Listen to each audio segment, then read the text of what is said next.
A primeira turma do Supremo Tribunal Federal tornou réus o ex-presidente Jair Bolsonaro e outros 7 aliados no âmbito da investigação sobre a tentativa de golpe de Estado durante e depois das eleições de 2022. Os ministros da primeira turma que julgaram o caso foram unânimes nessa decisão. E não só o Brasil, mas o mundo todo está de olho. Depois de anos sendo visto como um laboratório do autoritarismo, o país vira uma vitrine de responsabilização democrática. Enquanto isso, os Estados Unidos precisam lidar com as consequências de reeleger um ex-presidente que também tentou dar um golpe. Por aqui, mostrando que as instituições estão sólidas, temos um ex-presidente e 3 generais do topo da carreira respondendo pelos crimes. O que está em jogo agora não é só a justiça doméstica. É a imagem do Brasil como uma democracia capaz de se regenerar depois de flertar com o autoritarismo.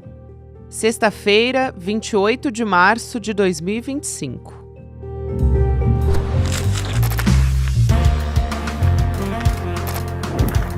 Sou a Gabriela Varela, esse é o podcast Detalhes, e aqui mais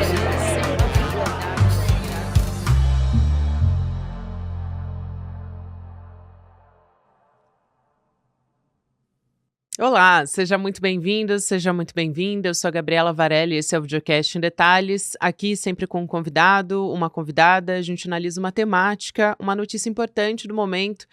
Hoje a gente analisa a notícia da semana, na verdade, talvez do nosso principal momento histórico, da nossa história recente aqui no Brasil. Vou conversar mais uma vez com a cientista política, professora da PUC do Rio de Janeiro, a Thalita Santiago Tanchait. Thalita, obrigada por aceitar nosso convite. Seja muito bem-vinda mais uma vez. Muito obrigada, Gabriela. Boa tarde. Eu que agradeço o convite. Vamos começar pela decisão do Supremo Tribunal Federal, da primeira turma, de transformar o Bolsonaro e os aliados dele em réus, no caso da tentativa de golpe do 8 de janeiro. Eu vou depois trazer alguns elementos para a gente tentar entender caso a caso, simbolismo político. Mas primeiro, qual é a consequência política que você avalia, né, esse primeiro impacto que a gente pode ter a curto prazo de ter um ex-presidente da República e um representante da extrema-direita brasileira que é réu hoje no Supremo Tribunal Federal? Bem, Gabriela, eu acho que essa é uma decisão emblemática e histórica para a democracia brasileira, né? Se a gente pensar em retrospectiva, na verdade, Bolsonaro e os seus aliados se tornarem réus, é em alguma medida um acerto de contas não só com o nosso passado recente, né? Mas com os últimos 40 anos de democracia brasileira, em que pessoas que realizaram tentativas de golpe ou governaram de forma antidemocrática não foram julgadas, não foram punidas. Então, eu acho que a gente tem uma janela que, do ponto de vista histórico, pode gerar um processo, para além da punição, pode gerar um processo de aprendizagem e de entendimento do que é viver sobre o regime democrático, que é muito importante e é muito relevante. Porque quando a gente fala de recuperação da democracia, e acho que é importante pensar o fim do governo Bolsonaro e o que está acontecendo nesse momento como um processo de reconstrução da democracia no Brasil, a gente não fala só de memória, verdade e justiça, nem só de memória, verdade, justiça e reparação. A gente fala também de não repetição. E eu acho que o STF ter aberto essa oportunidade ontem permite a gente pensar coletivamente e entender coletivamente que atos democráticos não podem se repetir e quem perpetuar poderá ser punido. Acho muito importante essa sua primeira fala e aí trazer o simbolismo político disso, por exemplo, no discurso do Bolsonaro. Aliás, vou trazer 2 dias, né, diferentes do julgamento. Como é que foi a postura dele, Thalita? Porque primeiro, professora, no primeiro dia, até saiu na imprensa que ele estava tentando repetir a Dilma Rousseff, indo presencialmente no julgamento dele. Na primeira parte, ali pela manhã, ele não esboçou nem reação. Os jornalistas que estavam acompanhando aqui no Série Notícias, a gente tinha também jornalistas observando isso, que ele estava quieto, enfim, não falou com ninguém, não falou com a imprensa. Na parte da tarde, ele estava mais agitado, conversando com o advogado. No dia seguinte, ele não apareceu no julgamento, mas ele foi à frente do Senado Federal fazer aquele discurso que parecia mais uma extensão do cercadinho que a gente assistiu tanto nos anos do governo Bolsonaro, né? Então, antes de mais nada, como é que você avaliou o discurso? E depois eu também quero falar contigo sobre o lugar que ele escolheu para fazer esse discurso. Bem, eu acho que é uma coisa um pouco dúbia, assim, né? Porque, por uma parte, a gente consegue perceber que ele está visivelmente acuado e visivelmente com medo, né? E esse medo do Bolsonaro não é um medo que vem de hoje, é um medo que vem se alastrando nos últimos 2 anos, logo que ele deixou a presidência da República, porque ele já sabia que poderiam ocorrer processos contra ele. Então ele está um pouco acuado, ele está um pouco envergonhado. Mas tem um outro elemento que é o seguinte: o Bolsonaro ele continua tendo uma base eleitoral e ele continua tendo um percentual de apoiadores muito importante, muito relevante no Brasil, né? E ele sabe que a existência dele e do fenômeno que gravita em torno dele, né, que é o fenômeno do bolsonarismo, depende dessa mobilização constante da sua base eleitoral. Então, depende desses discursos, depende da forma dele se comunicar. Não só para que seus eleitores, seus apoiadores tenham uma linha, né, entendam um pouco o que devem defender, como devem atuar, mas também porque isso gera uma espécie de recomendação para como seus aliados mais próximos também devem agir, que tipo de discurso deve circular na internet, nos canais de comunicação desses grupos políticos e coisas do tipo. Então, eu acho que tem também, em alguma medida, uma confusão e uma desorientação, né?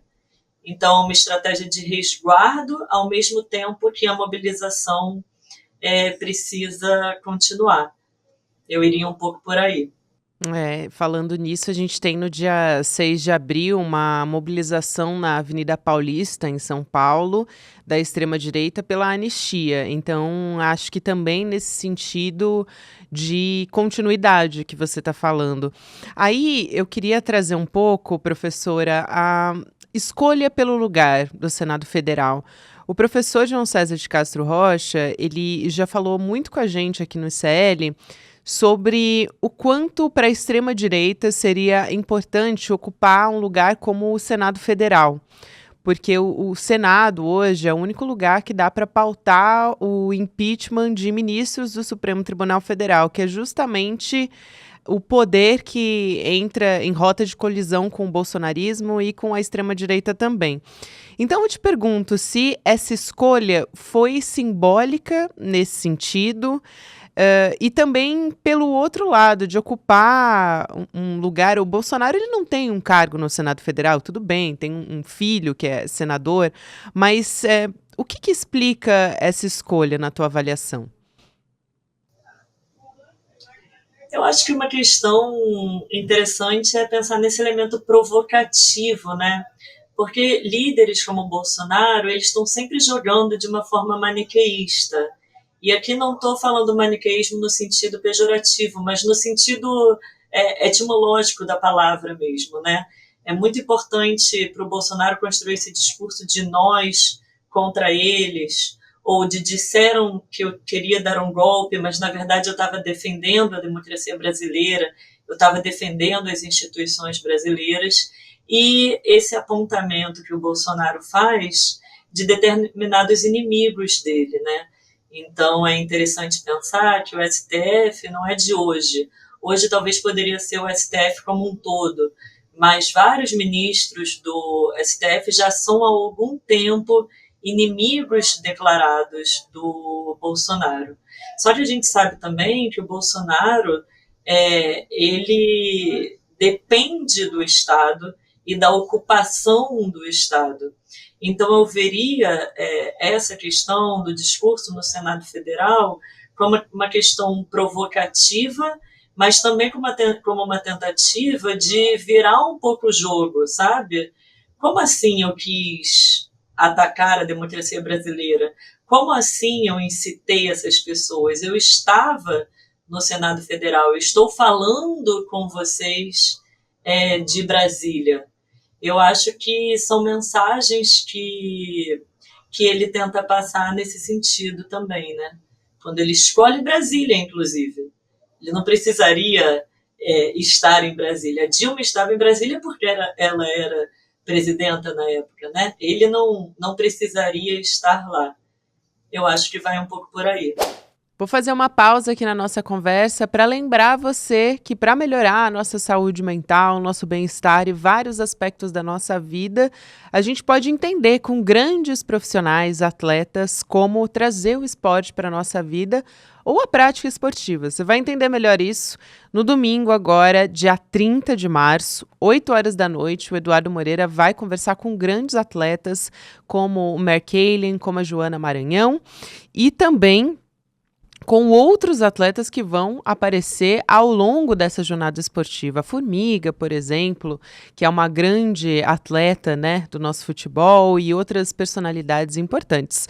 Então, o PECS, que é a Psicologia do Esporte e Ciência da Superação, vai estrear neste domingo com essa aula que você acompanha de forma inédita, que vai ser um papo ali conduzido pelo Eduardo Moreira, com o Marco Schultz também, além da Joana Maranhão e o Mark Allen. Você pode se inscrever para acompanhar de graça essa conversa em detalhes icl.com.br. Para 2 segundinhos, dá uma pausa, um respiro, coloca o seu e-mail, se inscreve e vem com a gente. No domingo vai ser a nossa estreia. Agora sim, a gente volta para a nossa conversa do Em Detalhes. Ele surpreendeu todo mundo indo pessoalmente no primeiro dia do julgamento e acho que ele queria causar essa comoção toda, porque o que se dizia é que Bolsonaro não ia acompanhar. Então, foi um pouco nesse sentido também. Professora, sobre o que a gente fala da mobilização, né? Eu citei no dia 6 de abril, vai ter uma nova tentativa ali de manifestação na Avenida Paulista. A gente teve recentemente em Copacabana também, que em comparação com as manifestações anteriores bolsonaristas, né, e de apoio a Bolsonaro, também falando da anistia, foi menor. O que a gente pode esperar dessa manifestação do dia 6 de abril? Porque a gente tem um momento inédito, né, para a extrema-direita brasileira, que é justamente Bolsonaro ter se tornado réu. A gente pode esperar que seja um discurso por parte dele e dos apoiadores que mude, ou ele vai manter essa linha justamente de perseguição política, enfim? Bem, eu acho que ele vai até o fim com a linha de perseguição política. Eu acho que essa estratégia dele está muito clara desde o início, né? Com relação ao que esperar desse processo de mobilização, eu tenho a impressão que eles têm uma oportunidade aí única, né? Porque para você conseguir ter mobilização, você precisa que o tema esteja na ordem do dia, esteja presente no debate. Eu acho que, inclusive, essa manifestação pode ser um termômetro. Agora, o que me preocupa um pouco é porque, como sociedade, eu entendo esse processo, né, do julgamento do Bolsonaro como um processo importante de aprendizagem. Mesmo que a mobilização da rua seja baixa, o que eu acho é que existe uma identidade política vinculada ao Bolsonaro, né, aí ao redor de 20, 25% do eleitorado, que está muito cristalizada. E isso não depende do Bolsonaro ser réu ou não, do Bolsonaro ser condenado ou não. E eu acho que esse é o grande legado vitorioso do Bolsonaro, em algum sentido, sabe? Ele conseguiu organizar uma visão política no Brasil que, mesmo em uma eventual condenação dele e de seus aliados, vai perdurar e já tem herdeiros dispostos a encampar essa visão política, essa visão de mundo, essa visão de Brasil. Então, eu acho que a gente tem que debater um pouco mais também, não só sobre esses processos judiciais, que são importantes, mas como lidar, né, com o impacto deste perfil de eleitorado, deste tipo de ideologia a médio e longo prazo na democracia. Aliás, algo que a gente tem falado muito é de quem vai herdar os votos do bolsonarismo em 2026, levando em conta que ele está inelegível até 2030. Esse é o cenário que a gente tem.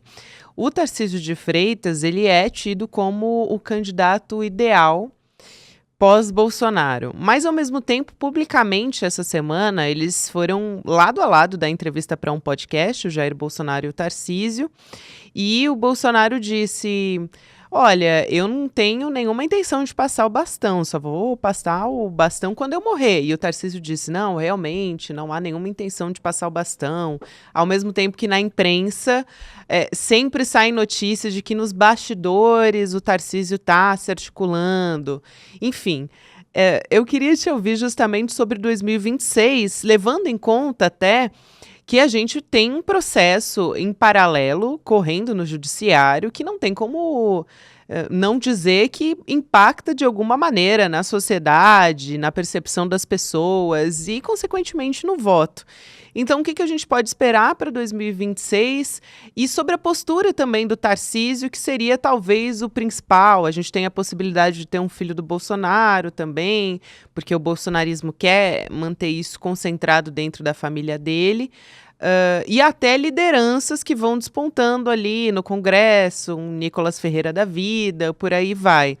Mas todo mundo quer um pedaço, né, dessa fragmentação da extrema-direita, né, professora? Bem, o Bolsonaro ter ou não a intenção de passar o bastão não significa nada, né? Acho que é uma questão muito mais retórica do que material, do que real, porque o fato é que ele está inelegível. E mesmo se ele não for condenado, é muito pouco provável, né, que ele recupere os direitos políticos dele a ponto de poder disputar a eleição em 2026. O que eu vejo, assim, particularmente, mas isso também é um pouco de exercício de futurologia, né? Eu acho que o Tarcísio não vai ser o candidato se ele não quiser. Eu acho que é uma escolha que vai partir muito dele, porque ele tem a oportunidade de ser candidato à reeleição em São Paulo em 2026, de não ter que disputar uma eleição com Lula, né? Porque ninguém quer disputar eleição com Lula, e depois disputar uma eleição presidencial em 2030. Então, eu tenho a impressão que essa discussão vai passar muito pelas escolhas do Tarcísio. É claro que os filhos do Bolsonaro têm poder também, mas o Tarcísio é o governador do estado mais importante do Brasil, né, em termos econômicos, populacionais, políticos, quer a gente queira, quer não. E ele tem bons índices de popularidade. Se ele disputa a reeleição em São Paulo, ele sai muito bem, inclusive, para uma futura eleição presidencial. Se ele não disputa a eleição em São Paulo, talvez possa ser uma manobra arriscada dele. Eu diria que iria um pouco por aí. Agora, sem dúvidas, o Bolsonaro quer manter isto na família dele, né? Agora, entre você ter um senador, um deputado federal disputando uma eleição ou ter um governador, do ponto de vista do voto, da racionalidade, é muito melhor você ter um governador. Então, eu acho que eu veria pelas decisões do Tarcísio, que tem se mostrado muito hábil politicamente. inclusive fazendo um jogo que permite que várias pessoas digam equivocadamente que ele não pertence à extrema-direita, né?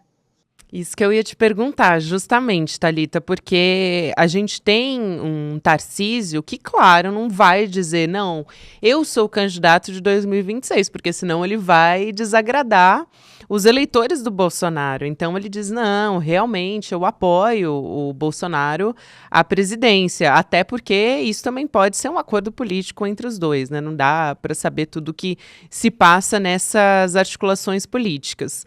Mas levando em consideração que ele vai às manifestações de apoio a Bolsonaro, sobe no palanque, consegue ter ali um discurso, sim, mais virulento, de ataque ao Supremo Tribunal Federal, ao mesmo tempo que consegue ter um trânsito com os ministros do Supremo Tribunal Federal, que consegue participar das articulações políticas. Quando tem alguma agenda com o próprio presidente Lula, ele vai como governador de São Paulo, enfim. Ele faz ali o arroz com feijão e até aparece ali dando risada ao lado do presidente Lula, né? E aí os bolsonaristas ficam bravos com ele quando isso acontece, mas ele faz um jogo quase que de vai e vem, né? Eu ia justamente te perguntar sobre essa habilidade política do Tarcísio e se está funcionando. Eu, assim, tenho tido para mim que todos esses últimos acontecimentos estão alçando, sim, o Tarcísio como o candidato mais perigoso, de fato, de conseguir ocupar esse lugar em 2026. Tarcísio é um carioca, né?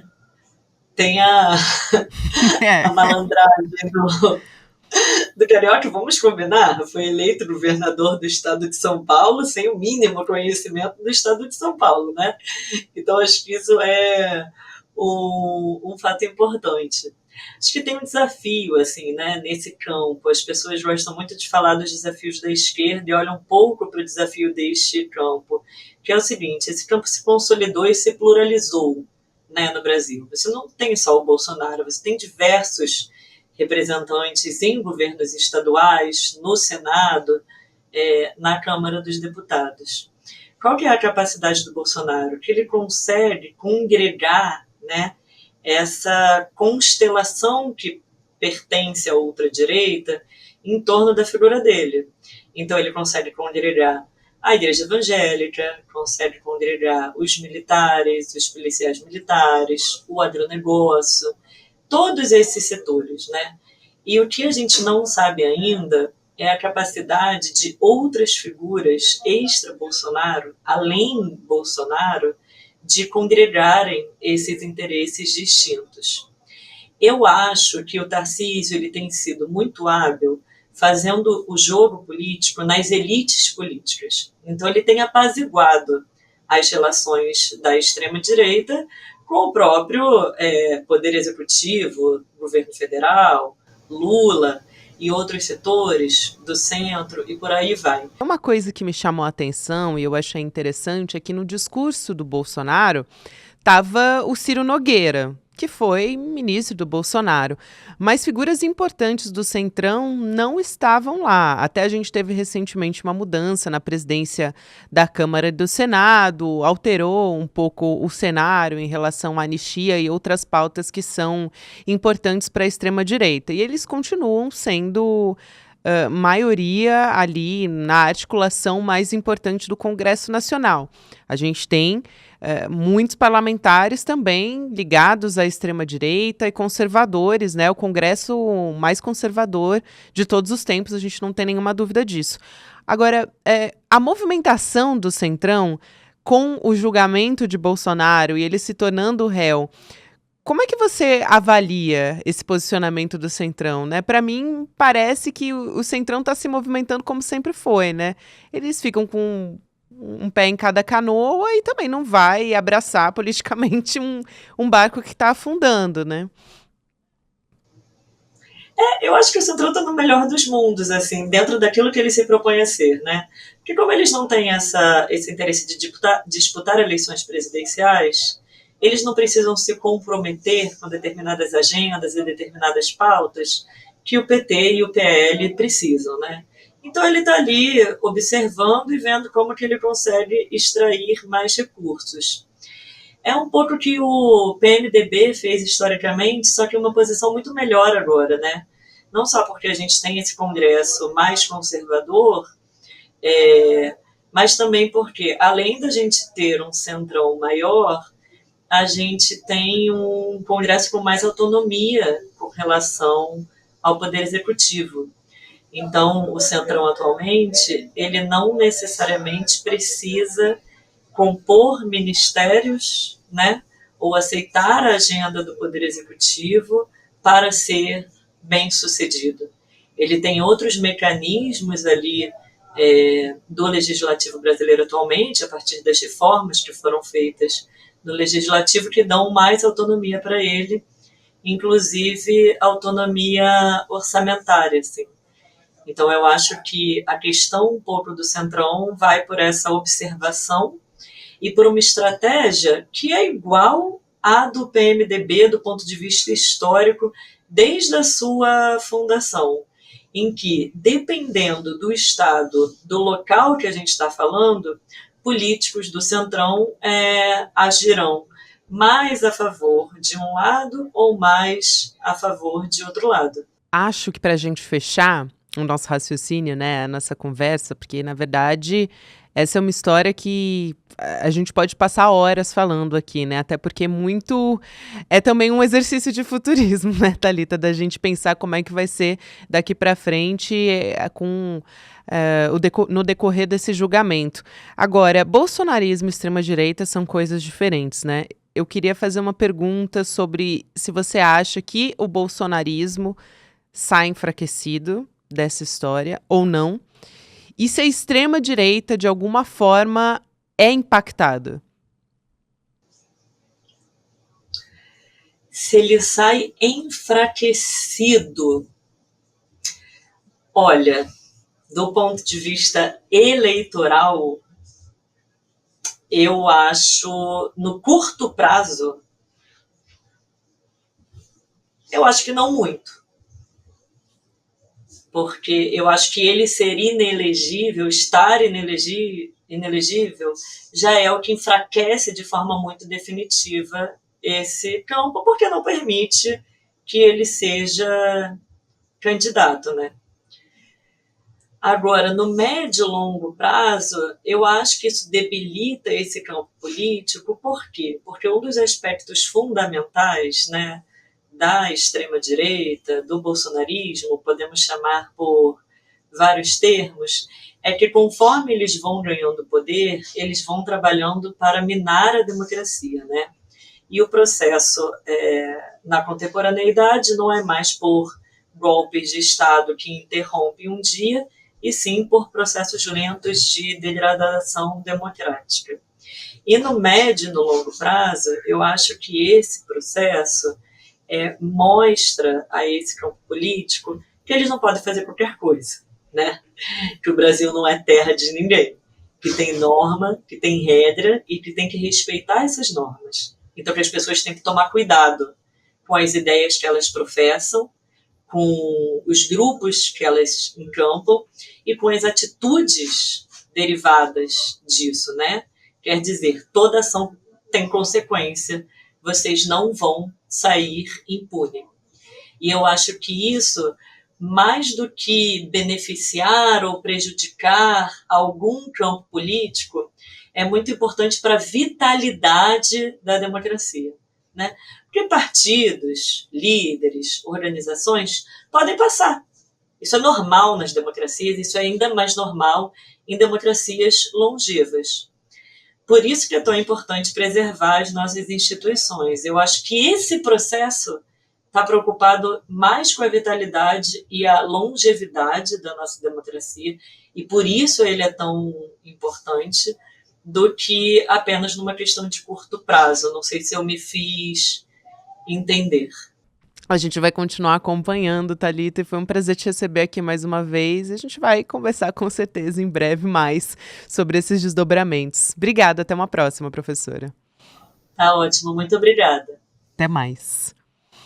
Obrigada também você que me acompanhou até aqui. Agora tem o Mercado Investimentos na sequência. Vem o Rolê ICL.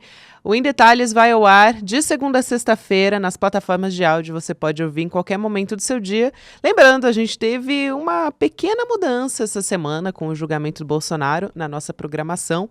Mas está tudo sob controle e o Em Detalhes volta a funcionar normal na semana que vem. Então, tchau, tchau. Obrigada. Faltam 2 dias para o início da nossa jornada esportiva. É isso aí, a psicologia do esporte, a ciência da superação. Daqui a 2 dias, às 8 horas da noite, a gente vai estar junto assistindo a aula com o Marc Gato.